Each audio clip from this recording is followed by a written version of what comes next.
সেটাই তো ভাবছি, বাঘটাকে জব্দ করতে পারলে রাজামশাই কত খুশি হবেন বলতো। পুরস্কার দেবেন, রাজকন্যার সাথে বিয়েও দিতে পারেন। তোর সব উল্টো পাল্টা কথা। সামান্য বাঘ ধরতে পারলেই রাজকন্যার সাথে বিয়ে, এ আবার হয় নাকি? এই ছাগল কোথায় পেলি রে বংশী? রাজামশাই দিয়েছে, বাঘ ধরতে যাব যে।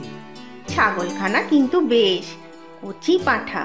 বাঘের কপাল বড় ভালো মা, কেমন বসে বসে কচি পাঠার হাড় চেবাবে বলতো। বাঘ যে ধরবা কইলা, তার জন্য ছাগল দিলাম, টাকা দিলাম, বাঘ কই? এ আমার কি হলো ঠাকুর, কেন যে কালকে পাঁঠাটাকে খেয়ে নিলাম, শেষ অবধি বাঘের পেটে যেতে হবে। রাজকন্যাকে বিয়ে করা যে আর হলো না এই জন্মে।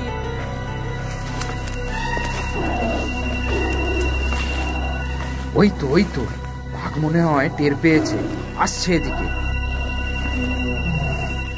ও পাইক দাদা, বাঁচাও।